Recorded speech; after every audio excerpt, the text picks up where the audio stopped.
Can principles of Austrian economics really help entrepreneurs to build beautiful, highly successful businesses?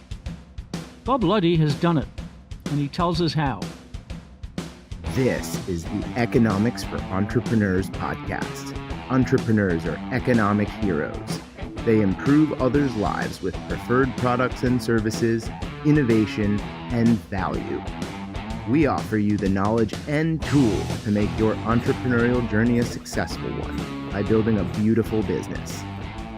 Now, here's your host, Hunter Hastings. Hi, Hunter Hastings here. Our Economics for Business project aims to demonstrate how the application of principles of Austrian economics can help all kinds of business people improve their business's performance.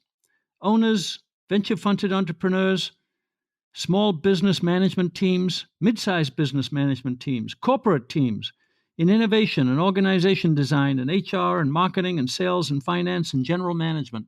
Everyone.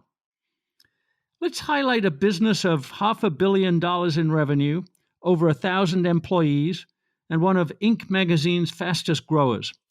It's CaptiveAire, now the nation's leading manufacturer of commercial kitchen ventilation systems and, as we frequently advocate on this podcast, not only a manufacturer and supplier, but a solutions provider. The CaptiveAire website describes their offering as a complete solution of fans, heaters, ductwork, and HVAC equipment. If a restaurant has a ventilation system problem to solve, any problem, or a question to answer, any question, CaptiveAire is the go-to solution. Bob Luddy is the CEO. He started the business from scratch over 40 years ago, so he has a lot of experience and knowledge to share. You can help yourself to a lot of it in his book, Entrepreneurial Life, in which he describes his entrepreneurial journey from startup to market leader. Bob was with us for our episode number 4, talking to us about the market power of specialization, being the best designer and implementer and technology provider, and the best informed and most knowledgeable and most networked in the particular field of your choice. His choice is commercial restaurant ventilation systems, and he generated over $500 million in revenue in that specialization. One of his secrets has been Austrian economics. He studied it deeply. He reached out to economists and teachers and mentors and guides steeped in Austrian economics. The implementations in his brilliantly specialized business are, of course, all his own, and those who work at CaptiveAire, because Bob actively teaches the application of Austrian economics to his team of over 1,000 in lunch and learn sessions, corporate training, and events. For this podcast, we selected a small number of Austrian economics principles and asked Bob to relate the theory to application using actual examples from his business and his work. It's very instructive, and there's a lot to learn. Bob, welcome to Economics for Entrepreneurs. It's my pleasure to be here today.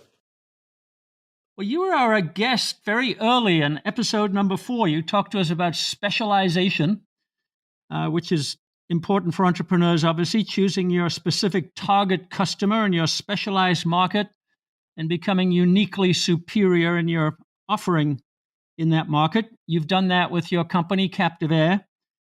It's the out-and-out leader now in commercial kitchen ventilation systems, which your website calls a complete solution of fans, heaters, ductworks, and HVAC equipment. But you also talked to us about systems thinking, selling solutions, customer service, cash flow management, and a host of other things that are really elemental to your success and others too. And you mentioned briefly in that discussion that you're a student of Austrian economics. And Austrian economics has been a companion for you on the road to success. You apply the principles of economics directly in your business. You actually contribute time and resources to teaching everybody in your company some of those principles, both executive management and employees. So we're going to talk today about how Austrian economics is applicable in business and some of the specific principles you've applied. So I thought I'd start with Say's law, Bob. You summarize it to me as supply creates demand, And every business wants to create demand, obviously. But tell us how you interpret Say's law, because it's not all that easy. And then we'll talk about how you've applied it. The way I interpret Say's law is if you bring a new product or service to market, and there's an assumption, and I'm taking this directly from Dr. Peterson, my mentor, the assumption is you're bringing a product to market that someone needs at a price that makes sense. So that's the underlying assumption. But when new supply comes on the market, it may solve existing problems that are not currently being addressed, or it could be a new piece of clothing that's attractive and you may not need it, but you're compelled to buy it because it's an attractive offering. In our case, we're primarily dealing with engineering. So the products we bring to market, while they have to be aesthetically acceptable and pleasing, they're primarily solving problems within the restaurant or commercial building. And if we can bring products to market that solve those problems in the simplest way possible at the best possible price, we've got a good chance of both creating new markets and also attracting customers from existing suppliers. So that would imply that the typical words that get used in business writing, which are create demand, is not quite right. That it sounds like identifying potential problems, then making the production leap, you design and produce, and then demand is a result of that. Is that a good way to summarize it? Yes, that's exactly correct. And, I can provide some examples. In our business, kitchen ventilation, if you went back to the 1980s, many of the harmful effluents from cooking in a restaurant were escaping into the kitchen and sometimes even into the dining room. So that's a serious problem because those effluents could contain carcinogenics, and at the very least, they're very unpleasant. That was the state of the art. So my thought was, if we could solve that problem at an acceptable price, we're going to have a lot of customers. And that turned out to be exactly right. Now, you might say other people did the same thing, other companies, and that would be true. But our vision and our target of how to solve that problem was superior to theirs. It's really just that simple. Mm-hmm. So it's not just a matter of solving the problem, it's solving it with an acceptable idea, technology, or service. And also, again, back to Peterson, it applies at an acceptable price, not at any price.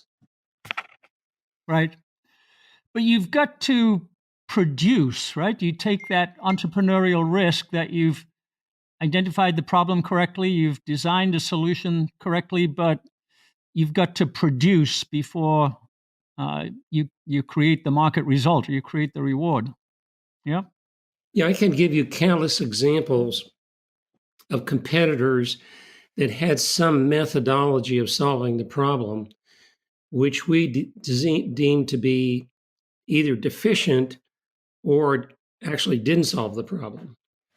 So many people take a stab at this, but it's only the ones who have a more precise vision of what's acceptable to the market. So there's market risk with Say's law, and there's a lot behind the scenes, so to speak, as to whether your product will win and actually create new market. We know the greatest example of all time is the iPhone. Literally created a new market. And in that case, they did it at a relatively high price. So that would break the CaptiveAire rule, whereas we try to be the low-cost producer. So visions can vary pretty widely. But in the end, the entrepreneur has to be very correctly aligned with that user. Yeah, you used a great term there, Bob, which I've never heard before, but it's very evocative. You said precision of vision, getting to a precise vision. How have you learned to do that over the years? How do you get to that precision? What's the secret? Well, for example, here's kind of a mundane product that people don't maybe put a lot of thought into, but duct systems are fire protection systems, and they tend to be difficult to install and not as effective as they should be. So we developed a duct system that could be put together like an erector set. It's got a good set of instructions. It actually ships like an erector set. And over time, we were able to buy highly automated equipment that can produce this at a very low price. So we have price, we have quality, we have sustainability, we have ease of installation, we have guaranteed fire protection with the assumption that it's installed correctly. All those bases are covered within the product design, manufacturing process, and installation. And if that's supposing that we had 7 of 8 requirements perfect, but one not, if a competitor was able to perfect that last requirement, we might be out of business. So that's where I came up with the term, you have to be fairly precise and understand all the requirements, meet all those requirements, and meet them in the best way possible based on technology that exists today. Yeah, I was reading an analysis the other day that said it used the term small details, and it said in today's customer experience, small details are not only important, they're critical, because service and competition are so good these days that it's the small details that make all the difference. Would you agree with that? We stress that continuously. So pretty much you could look at any of our manufacturing engineers, managers, etc., and they are very engaged in the very fine details of everything that we do. And many times managers get to a level where they feel like the details are left for other people, so to speak. That's a completely wrong-headed idea, because it's the small details that usually trip you up. And so we put a very high focus on those details.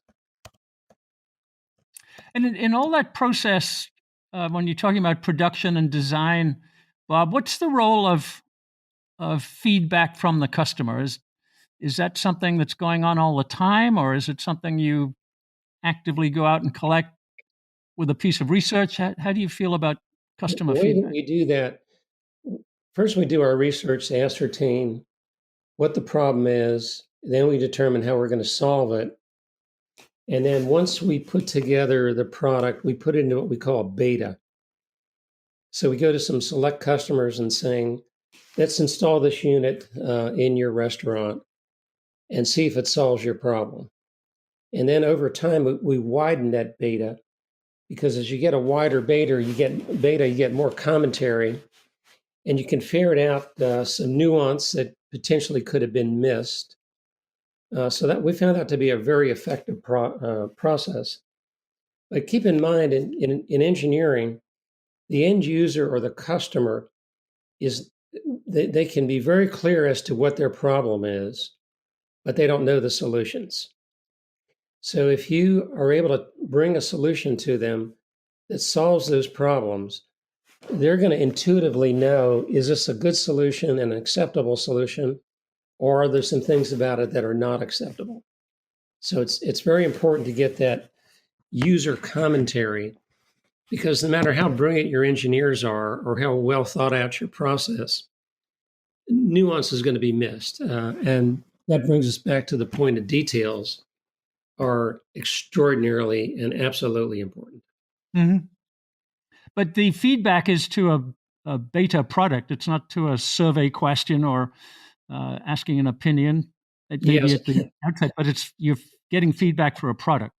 for the most part, I find surveys and small groups, etc., to be not very useful, because all you're going to learn from them is the status quo. And if we're doing our job correctly, we better know the status quo. Yeah, and you go from there. Bob Luddy has enjoyed an amazing entrepreneurial journey. You can read about it and learn about it in his book, Entrepreneurial Life. And You can manage your own or start your own with the help of our online Austrian Economics Journey course. It's available at e4epod.com/journey. That's the letter E, the number 4, the letter E, pod.com/journey. And now back to Bob Luddy. Well, let's move to another subject, which is subjective value. It's one of the cores of Austrian economics, understanding that value is created by the customer. But we tend to associate it, I think, more easily with consumer businesses. In fact, at the outset, Bob, you talked about fashion, and we understand that people have different subjective tastes and attitudes to fashion, or their attitudes to food might be different. Some like fresh nutrition and others like fast food. Those are subjective values. I think a lot of our entrepreneurs have a little difficulty in dealing with subjective value in business to business. But that's your space. So tell us about your understanding of subjective value and how it's helped you. Mises made some comments about this. So, for example, if we bring an integrated system to a restaurant, and if we were successful in explaining all of the problems it's going to solve, the sustainability of it, then it still comes down to the user saying, am I willing to pay X amount of money to solve these problems? And the user very well could say, no, I'd rather live with some of the problems than depart with that much money. So Mises makes it pretty clear that's where the decision is going to be made. So our strategy is we solve all the problems, we clearly communicate to the user how we solve those problems, and then they make the decision. Now, if we don't communicate well, the value of the product in the user's mind may be lower. So part of the issue of getting a higher subjectivity of value is to have a full understanding of what the product does. But in the end, even if we think we've established a good price point and we solved all the problems, the user can just simply say, I'm not willing to pay that amount of money to solve those problems. So the subjectivity is very, very clear, and it's reinforced in the market every single day. And it could be that if the user said, that's simply too much money for the problems you're solving, he's sending us back to the drawing boards to say, yes, you have an acceptable solution, but the price is wrong. You're going to have to figure another technology. So I think this same concept comes into the industrial world and commercial world just as it does in fashion or food or anything else. Sometimes the trouble that people have thinking that way, Bob, is you're often not dealing with a single decision maker, a single buyer. It's not an individual. It might be a procurement committee, or it might be a decision that has to go up the hierarchy. And so people are confused about whose subjective value is it? Is it the CFO who signs off on the cost, or is it the engineer who signs up on the functionality, or is it the owner who signs off on the decision itself? What's your experience about dealing with multiple customers in one sale? You've just brought up a very important challenge for the entrepreneur. Anything that goes to committee is going to be a challenge. Mm-hmm. And people tend to default to the status quo. So if you have a new type of solution, immediately a committee is going to feel more comfortable even with a bad current solution. So within groups of that nature, you have to have an advocate, even if it's going to be a committee decision. And I've seen cases where you have 8 people on a committee, you've completely convinced 7, and the 8th one is just dead set against making any change or doing anything differently. Yeah. We had that occur recently, and thankfully we were able to win the day. But that's a big challenge for entrepreneurs. And I'll give you an example. There was a company some years ago that had a new type of street sweeper. And of course, they were going to sell it to government. And they were convinced that it was vastly superior to what was on the market. And I think they were probably right. But nobody in government ever bought the solution, and they went out of business. Mm-hmm. So it's a prime example where a company says, well, we have the right solution at the right price. People are going to line up at the door and buy it. Is simply not true. You have to convince those buyers or decision makers that this is the best choice. And that is a formidable challenge, even with the best product and best pricing. So it should be always on the mind of the entrepreneur. You said something really interesting that communicating better actually raises the value of your offering. And I think one of the things that we Austrians believe is that communications, you call it advertising, call it marketing, call it sales, whatever you call it, is part of the offering. It sounds like you agree with that. Is that right? It's absolutely imperative, particularly with new technologies that users do not understand. In the case of the iPhone, since it was so intuitive, and since they are good marketeers, they were able to pull it off. But many products that we buy, we don't have a full understanding of the technology, all the things it can do, and the future value to us. So if we're not informed, we're going to make a lot of bad decisions.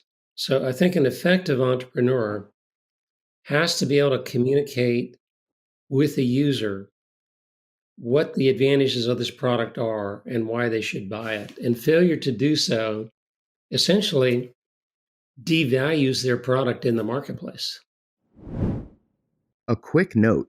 Did you know that we provide supplemental materials for each podcast? Listening to and understanding the key takeaways from our expert guests helps you think better about building a more beautiful business. Taking direct action and implementing these strategies is when the real work begins. Take a concrete, immediate step to implementing a better business model today by downloading the show notes and business tool we've created for this episode. Visit Mises.org/E4EPod. That's MISES.org/E4EPOD and click on today's episode. Now, back to our interview. One of our contributors here, Mark Packard, Dr. Mark Packard, has divided this subjective value process into components that take place over time. So he says that your customer first anticipates value. So you do the communication. They've got to say, is there something in it for me? It's kind of an absolute judgment. Then they make a relative judgment compared with other choices. Then they make what he calls the exchange value judgment. You called it, do they part with the money? Then they have the actual experience. They use the product and service, and then they assess it afterwards and say, did it meet my expectations? Did it function properly? Is that helpful, do you think, in thinking about your relationship with a business-to-business customer? Absolutely.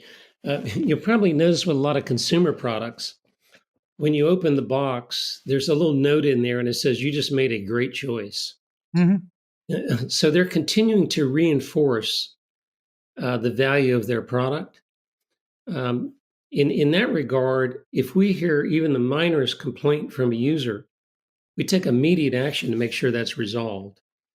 In some cases, it could be a software issue that could be corrected. It could be misuse of the product, any number of things. But we are very tuned into after the fact. And we use the word sustainability in the context that we want our products to last 20 years or longer. There's very few manufacturers today that talk about a 20-year lifespan. And in some cases, we even have limited warranties that are 20 years. So the idea of having a permanent relationship with the user is very important in this whole process. And very often manufacturers think in terms of once they bought it, I'm done with them, I'm moving on. We're the exact opposite of that. We want that customer for life. Yeah. If there's even the most minor thing they're not happy with, we're going to fix it and we're going to resolve it. Yeah. Small details. You talking of Apple, it reminds me um, about one of the innovations they introduced, which was the beauty of the box and what they call the unpacking experience. So, as you said, you get this beautiful box and you open it, and there's so carefully constructed, and there's communications in there. And I bought a pretty industrial product the other day on Amazon. It was shipped to me, and it was the same thing. It was in a beautiful box, and you unloaded it, and it had this great piece of communication in there, and had the little um, Apple-like indents in the polystyrene, so you pick everything out carefully. It was beautifully done. Does that come to your business? The unpacking or delivery experience? Is Oh, there anything there absolutely. for? Maybe not as much in the unpacking, although we try to ship things in the most upscale way possible. It comes in if the outside crate is all messed up or the box is a problem, immediately you're going to have a poor perception of that product. But we also are very conscious of aesthetics. So you can have a high function product with poor aesthetics, and just right out of the gate, the user is going to say, well, this is just a piece of junk.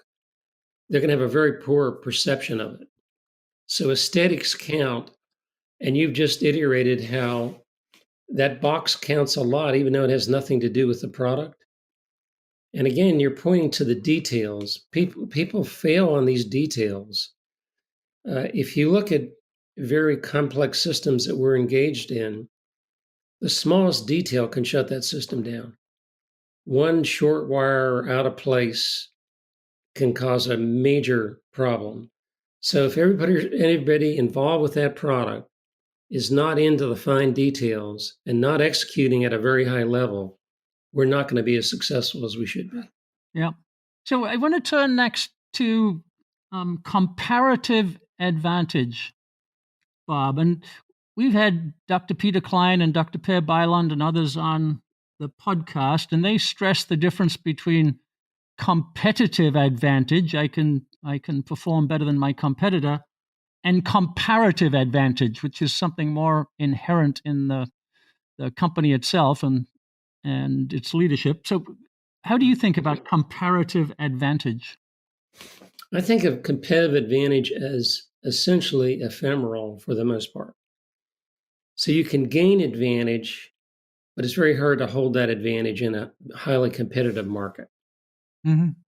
Whereas comparative advantage, you have a very distinct advantage that's much longer term, maybe not absolutely invincible, but very hard to overcome.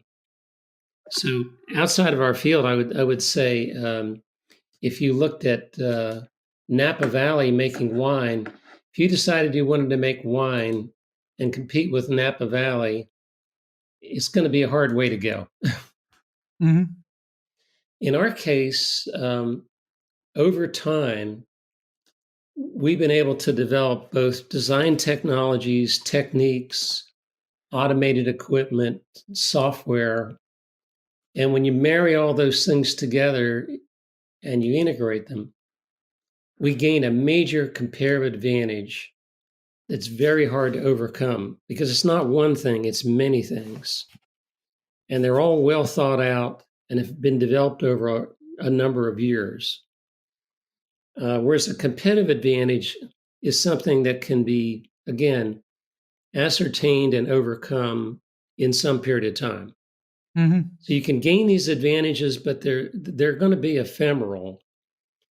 So the goal of the entrepreneur should be to try to gain long-term comparative advantage if possible. And in many businesses, that's really difficult. In very competitive businesses, you're lucky to gain a competitive advantage, much less even thinking about ever gaining a comparative advantage. Yep. Let me pick out one word you used there because it's a fascinating one, and it's a place where you can perhaps get comparative advantage over time. You called it techniques. Um, unfold that a little bit for us, Bob. What's a technique, and how do you gain advantage with techniques? Well, for example, we have to bend a lot of sheet metal for a product. And the way it's been traditionally done is manufacturers will bend a lot of metal and they'll have it ready to go. So when the product comes in, they'll pull the bent metal off the shelf and then they'll assemble it. Well, that requires a lot of storage, anticipation of what you're going to sell, a laundry list of challenges. So over time, we were able to buy automated equipment that will bend that metal in real time and dynamically stack it right up on the assembly line, ready to be assembled. And all that's done in hours. So we can have a very rapid turnaround time. We eliminate all the inventory. We eliminate all the losses for inventory put together that can't be used. And then we get into the actually assembly of that product. And we have our own unique methodology of assembly that doesn't require traditional manufacturing jigs and devices. It's what I call self-jigging. So it's coming off these high-speed machines, it's hitting that line. And then we have a whole series of techniques of how the product is assembled.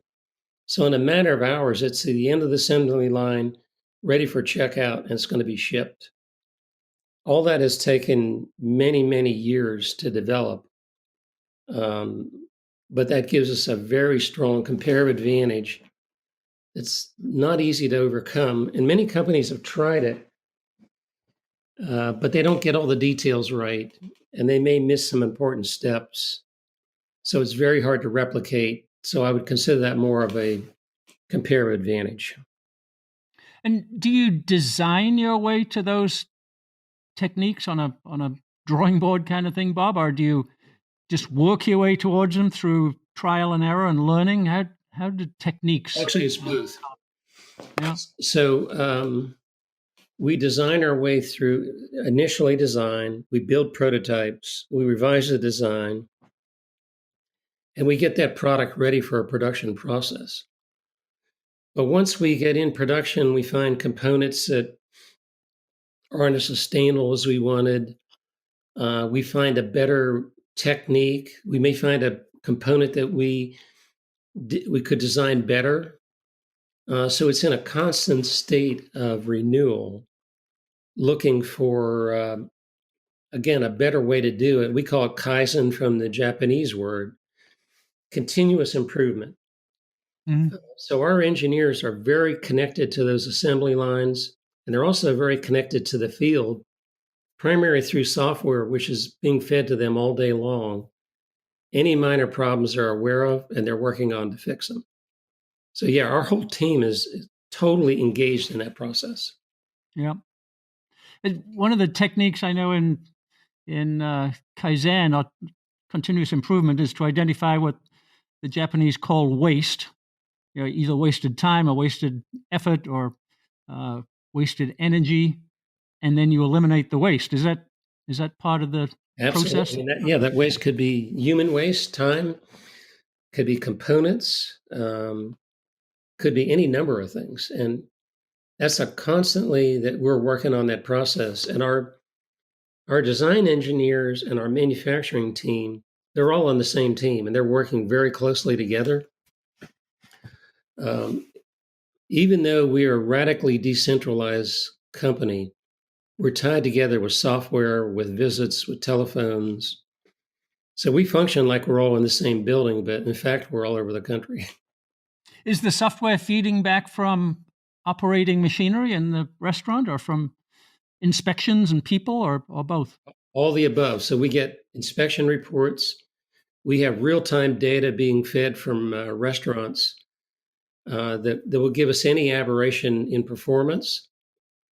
It also allows the engineers to look at restaurant operations and see if that equipment's performing the way it was designed. Field service is constantly feeding back any concerns they have. Manufacturing plants on a daily basis. Sales teams have software that they communicate with us. If a customer has any complaint, any issue, it's tabulated on a software program. So the engineer in charge is very cognizantly aware of when, how often this happened. So the information we receive is extremely good, but more importantly is we're working on it every day. Yeah. Do you call it big data? That's a fashionable term these days. We don't use a lot of the conventional terms. Yeah. We just call it data. Yeah. Information. Yeah. Yeah, information. Yeah.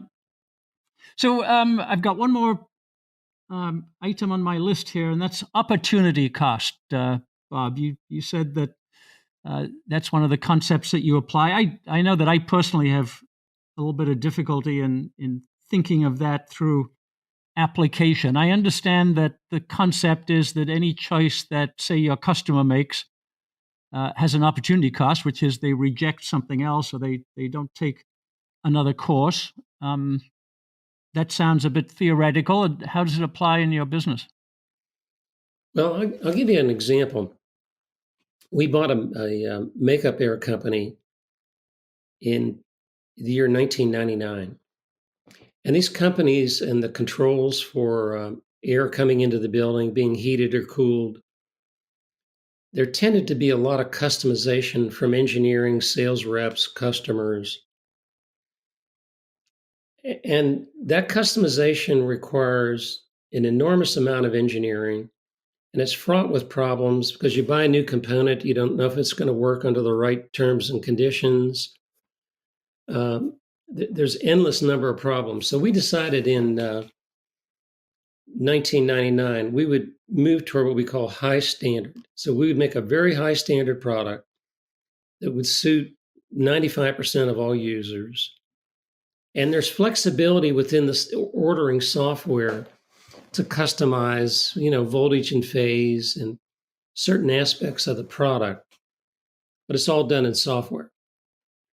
Whereas many of our competitors, same time, said we can be all things to all people. You tell us what you want, we'll figure out how to make it. Most of those companies 20 years later don't exist any longer. Mm. So it's an important thing to understand that opportunity cost also means turning down opportunities. Yeah.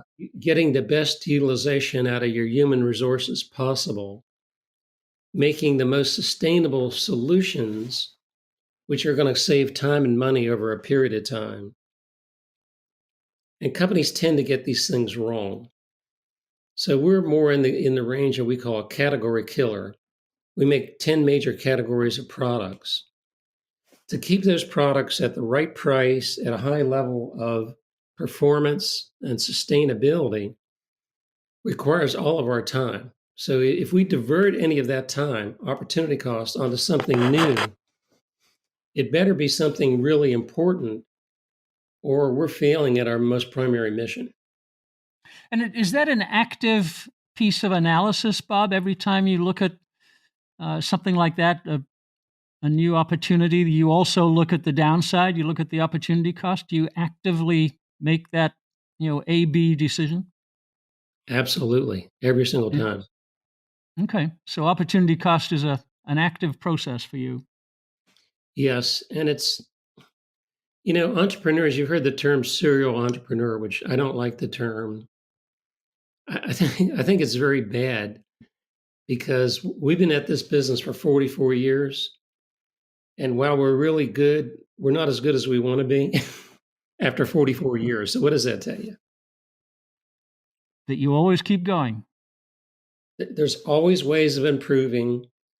And the higher you get in perfection, the more, and back to opportunity costs, the more opportunities arise that you can get to another higher level. That's not necessarily intuitive because people think in terms of they want to arrive. And we don't look at it in those terms. We just know where we're at today, and we have laundry lists of things that we want to correct and resolve for the long term. That's an active list that you keep? Yes. We have long lists of things. Like if I went to our engineer in charge, he might have a list of 50 items that they're working on at any given time. And he's got a lot of engineers working on these processes and products. And a lot of them are, back to your word, details. There's small details that make that product perform better, more sustainably, more useful to the end user. But unlocking kind of scientific information is a slow, arduous process. But every time you make that breakthrough, that product becomes more viable and it's going to have a higher perception with the user. That's pretty much how we operate the business. Yeah, that's very impressive. I'm going to try and squeeze in one more topic, Bob, if you'll bear with me. We might not be able to do it justice, but it's one that entrepreneurs, especially B2B entrepreneurs, I think, have a real challenge with, and that's pricing, getting the price right. And you always quote Bill Peterson on this topic, whom you've mentioned before as a mentor. So distill for us in just a few minutes, as I say, we might not be able to do it full justice, your experience about price and pricing. From the very beginning, my idea was that we would price under the market, which would be our primary means of gaining market share. And very interesting, if you went back into the 1980s, very often people were telling me, you're leaving money on the table. I said, what does that mean? Well, you could charge the customers more money and get away with it. And I would continuously say, that's just not how we operate. We want to have the best price we can bring to that user, gain market share, and grow as a company. If you fast forward 35 years later, we are still the low-cost producer. We have the highest market share, and virtually no manufacturer can get to our price because we spent 35 years figuring out how to do it. Again, we talked about our comparative advantage. I hear people make comments, well, price is not that important, value is what counts. So my retort to that, which maybe came from Peterson, well, why put prices on anything? Just go to the store, buy what you need, and put it on the credit card. Well, that undermines their argument very quickly. So what Peterson said, price tells us a lot about the product. And it informs us and helps us make a decision if we want to pay that price for that particular product. So I would say of the most important strategies for CaptiveAire over a 44-year period, price is number one. Now, obviously, it has to be connected to quality, execution, service, and so on. But pricing is a primary strategy. And our senior engineer and myself, we do all the pricing. We have an ultra short way of pricing all the products that takes virtually no time and is definitely accurate. Mm-hmm. So one of the statements that Dr. Byland and others have made is that the entrepreneur doesn't choose the price, the market chooses the price, and the entrepreneur chooses the costs so that you make a profit based on the price that the market gives you. So it sounds like maybe you are in that process. When you say you're going to price under the market, that means the market's telling you what that price level is, and then you choose your cost. But would you agree with that, or is that too facile? Yes. Now, most manufacturers couldn't price the way we do if they didn't have a comparative advantage. So we actually price based on cost, which if you go to B schools, they'll tell you that doesn't make any sense. As a matter of fact, many of the things they tell you in B school we don't use because it may not make sense to other people, but to us, if we can price based on cost and have a defined profit level, we don't want to try to make more than that, even though the market may allow it, because we're looking very long term at growing the business every single year. So this is kind of back to a Drucker argument. Yes, we could price higher, but we would have lower sales. So what does Drucker say? You should price as high as you can, but still have the highest amount of sales possible within the market. There's obviously no formula for that. My strategy is more simple. We're going to price based on cost. We're going to continue to drive costs down. And therefore, we're going to be the low-cost producer. And most of the time, we are going to be the low-cost producer. But you've achieved that without any compromises in quality and service, obviously. No, in most cases, our quality is vastly superior to what people could buy. Mhm. But you have to keep in mind, they have marketing. There's companies been around for 30 years. People have what I call bad buying habits. They just keep buying from the same user. So you may have a better product, but until you convince the user you have a better product, you're not making sales. But our strategy is we're going to have the best product, the best service, most sustainable, and the lowest price. And that attracts a large volume of customers. Yeah, and you referred earlier to the integration that makes that possible. Every element is so integrated that you can have that combination. It took us 20 years to fully integrate kitchen ventilation systems. It's taken another 20 years now here in 2020. We can fully integrate the mechanical systems in a restaurant or most commercial buildings. So it's taken a long period of time to get there, but futuristic integration is absolutely critical. And even the smallest detail you miss in that integration um, are very, very critical and may allow a competitor to take the business away. Yeah. So our long-term commitment is full integration, continuous improvement, Kaizen, figuring out ways and means of driving down price. And that's where I would say the value proposition comes in. But just to announce that you have the best value in the market, well, you know the answer to that. The user will make that determination. Yeah, the value is always in the customer's mind, not in your proposition.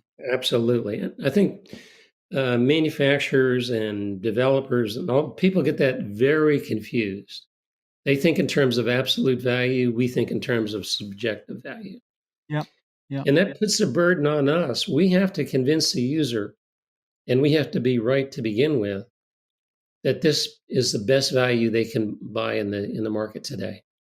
Well, Bob, you've been very generous with your time today, and we really appreciate it. There's so many lessons to learn from your long experience and your great achievement, and we thank you for showing us how these concepts of Austrian economics can be applied in business. And that's what we're trying to do with our new Economics for Business platform, is to share those connections between theory and practice. And you've shown us how it's done. So we thank you very much for your time today. And I add one last comment. Yeah, please do. One of the things that I really like about the Austrian economists, regardless of the subject, they work hard to get to the truth of the matter. So they're not hung up in formulas or things that happened in the past or general beliefs.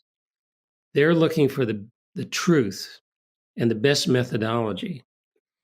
And that's the methodology we use at CaptiveAire, and it's proved to be tremendously successful. Versus, I mean, I went to B school, so versus going to B school and learning certain things and then spending your whole life trying to apply those principles. Some of those principles are going to be good, and some of them are going to be, as Dr. Bill Peterson would say, the conventional wisdom is either wrong or it's going to be wrong. So it's wrong, we have to change it. But we also have to aware that someone else may have a better way of doing it. We better be paying attention to the market. And the Austrians do an excellent job at that. And that's why I think Austrian economics is critical to every single entrepreneur.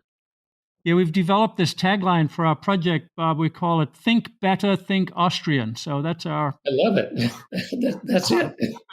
Yeah, but distilling that, how do you think better? I think is one of our challenges. We've got to help people to do that. So, as you said, getting to the truth. A lot of that is Carl Menger's first sentence. Everything is cause and effect. Is that one of the ways you get to the truth? Absolutely. Clayton Christensen made this comment in his book, The Christensen Reader. If you look at the technology companies that were founded around the same time as CaptiveAire, so these are companies that are well-financed, smart individuals, good technology. Virtually every one of them is gone today. There's a couple exceptions. They're either gone, they merged, they were bought out, or they went bankrupt. And what does that tell you? They simply did not look ahead. They were enamored with the technology they had. And when someone came along with a better technology, they were gone. Yeah, there's a great example of that, I always think, which is Bill Gates at Microsoft when he made the pivot to the internet. And that was a really bold decision. It was forward-looking. It was controversial, but he was the boss, so he could make it happen. But that's one example of why Microsoft is right up there now today with Amazon and Apple and so on. They definitely have pivoted over the years. They're one of those companies one of the few that did survive for that reason. Right, exactly. Good. Well, we'll continue to try and figure out how to think better and think Austrian, and your example will be the leading one, Bob. So again, thank you very much for your time today. Hunter, it was a pleasure to be with you today. Economics for Entrepreneurs is a production of the Mises Institute. To explore more content like this, visit Mises.org. That's MISES.org. For more from Hunter Hastings, check out hunterhastings.com.